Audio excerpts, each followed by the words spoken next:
વિરામ બાદ આપનું સ્વાગત છે। વાત થઈ રહી છે રેકીની ને આપણી સાથે છે જાણીતા ડॉक्टर एन.के. शर्मा।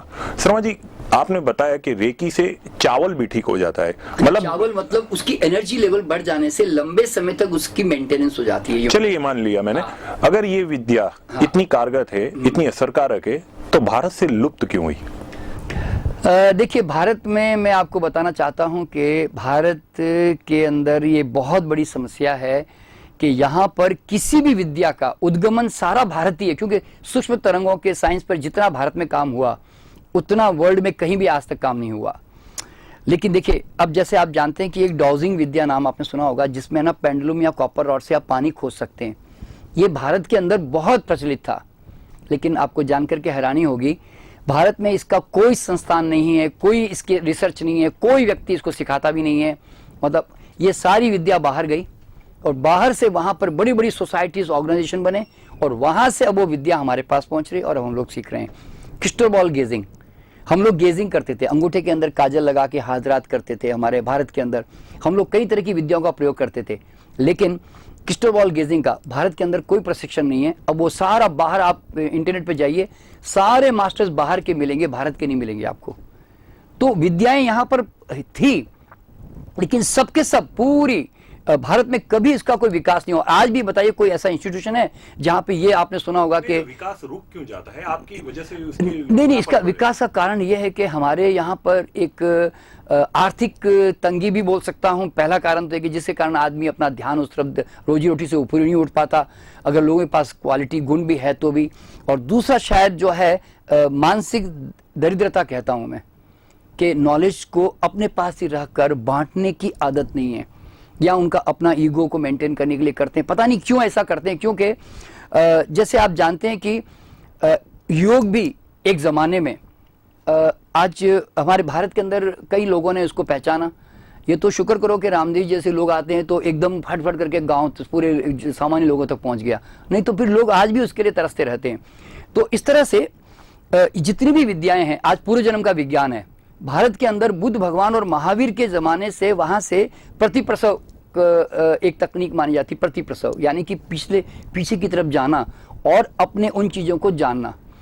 तो ये सारे विज्ञान हमारे यहाँ पर ऑलरेडी वर्णन है सब हमारे शास्त्रों में, लेकिन हम उन विद्याओं पर कभी काम नहीं कर पाए। आज देखिए, पास्ट लाइफ थेरेपी, हम सब लोग जानते हैं कि पूर्व जन्म होता है, सब मतलब यहाँ पे कई एग्जाम्पल भी आ चुके कई बार, लेकिन डॉक्टर ब्रुआन विस अमेरिका में है और डॉक्टर रेमंड मूडी है, ऐसे कई लोगों ने इसके ऊपर काम किया, ऑथेंटिक इसके पूरे इन्होंने डॉक्यूमेंट्स तैयार किए। तब जाकर, वो सब मेडिकल डॉक्टर थे, इसीलिए वो धीरे धीरे भारत में जब ये बातें सुनने में आई, तब जाकर हमारे यहाँ पर इन विद्याओं के ऊपर मतलब हमने भी रेस्पेक्ट करना शुरू किया। और हमारे भी चैनल्स में आपने देखा होगा, राज पिछले जन्म का जैसे रिसेंटली ये भी टीवी पे प्रोग्राम आया था, तो ये सब बाद में इसके ऊपर डेवलपमेंट होना शुरू होता है।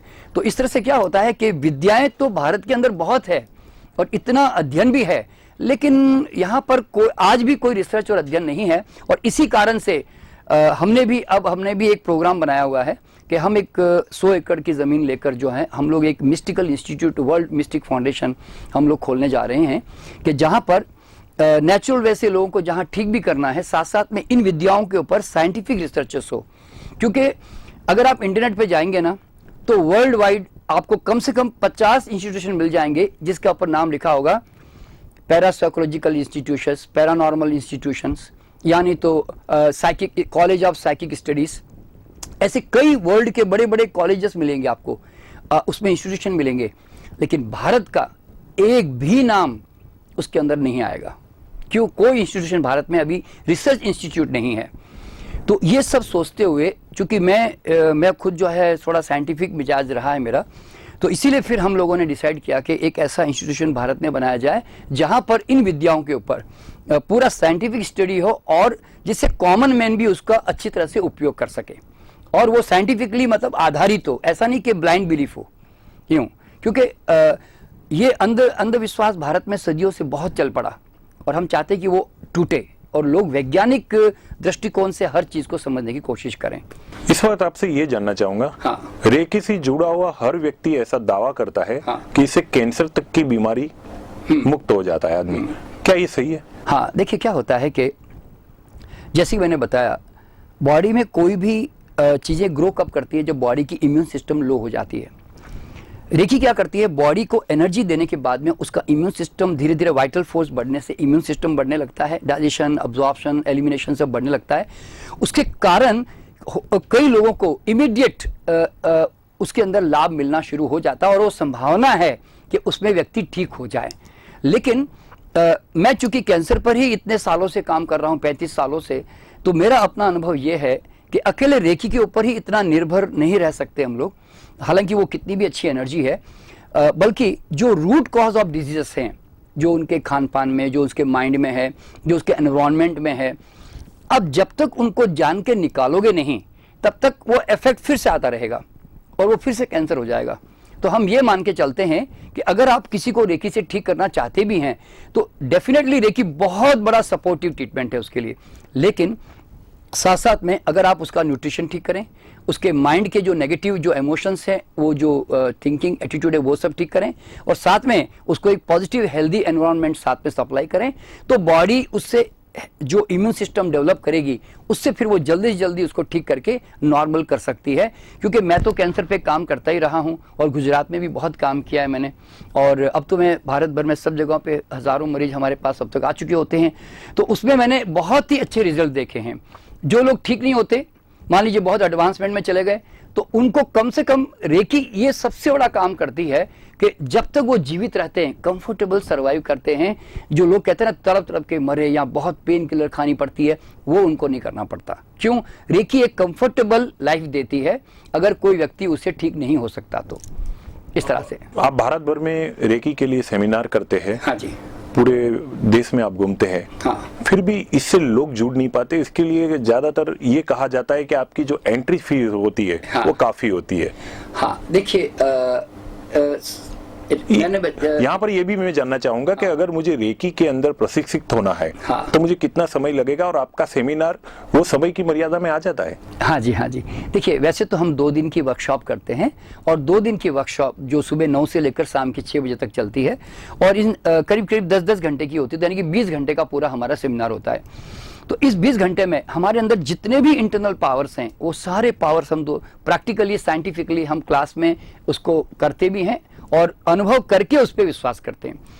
तो ये 2 दिन की जो कार्यशाला है, उसकी जो फीस स्ट्रक्चर हम जो रखते हैं, वो जितना हमारा एक्सपेंडिचर होता है, हम लोग जो कई तरह के जो एक्सपेंडिचर करते हैं, तो हमारी कोशिश ये होती है कि हम वो वापस एक्सपेंडिचर किसी भी तरह निकाल लें। क्योंकि एक्चुअल में रेकी हीलिंग फाउंडेशन जो मेरी ऑर्गेनाइजेशन है, वो ट्रस्ट है, और हम लोग ट्रस्ट इसलिए चलाते हैं कि हैंड टू माउथ ना रह जाएं और हमारे खर्चे पूरे निकल जाएं। और आप जानते हैं कि आज के ज़माने में एक न्यूज़पेपर में मतलब 4-5 बार भी ऐड दे देना, आज वो 1 लाख रुपए से कम नहीं होती आज।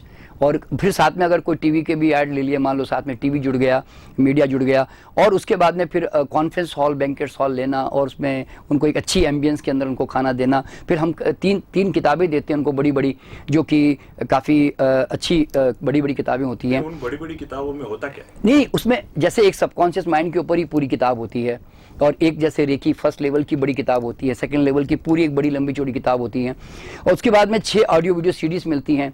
और फिर हम उनको लाइफ लॉन्ग मैगजीन सब हम उनको देते हैं। जो हमारे स्टूडेंट एक बार जुड़ गए, आज 20 साल से हम लोग इस पर काम कर रहे हैं, तो आज 20 साल से भी हम उस विद्यार्थी को लगातार हम मैगजीन भेजे जा रहे हैं। तो मैगजीन का अपना कॉस्ट सब्सक्रिप्शन हम उनसे लेते नहीं हैं, क्योंकि वो हमारे साथ जुड़ने के बाद लाइफ मेंबर बन गए हमारे। और एक बार लाइफ मेंबर बन गए तो दूसरा फायदा ये होता है कि हमारे कोर्सेज जब जब भी होते रहते हैं, तो उसमें वो फ्री ऑफ चार्ज अटेंड कर सकते हैं, उनको कभी चार्जेस नहीं लगते। और कोर्सेज में जो जो हम नई नई चीज़ें एडिशन करते रहते हैं, नए नए सब्जेक्ट जो डेवलपमेंट करते हैं, वो सब उनको कंटिन्यूसली सीखने को मिलते रहते हैं। तो बेसिकली आज हम 6,500 रुपये जब लेते हैं ना, तो एक बहुत बड़ी रिस्पॉन्सिबिलिटी के साथ लेते हैं कि हम उनके पैसों का उनको पूरा कंप्लीट बेनिफिट दें हम उन लोगों को, इस तरह से। तो इसीलिए आज भी हम रेकी में क्यों टिके हुए हैं, क्योंकि आसान नहीं है एक ऐसी विद्या जो दिखती भी नहीं है और फिर भी लोगों को सिखानी है। तो उसके अंदर जब तक आप खुद भी, आपका ट्रस्ट फाइनेंशियली थोड़ा स्ट्रांग नहीं होगा ना, तो हम इतने बड़े काम कर नहीं पाएंगे। तो इसीलिए जो भी हम लेते हैं, बहुत ही सोच समझकर उस फीस स्ट्रक्चर को रखा जाता है, और जिससे कि लोगों को बेनिफिट मिले।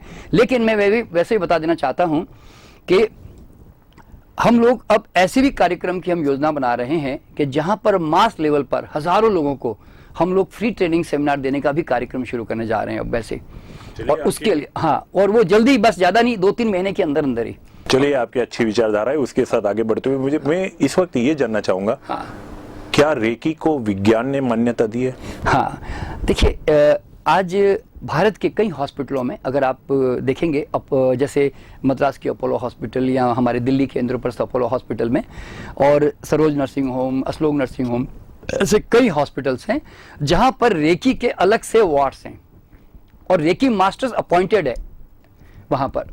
तो लेकिन हालांकि भारत में तो मैं इसको मानता हूं कि बहुत ही कमजोर लेवल पे अभी तक इसका इस्तेमाल हो रहा है।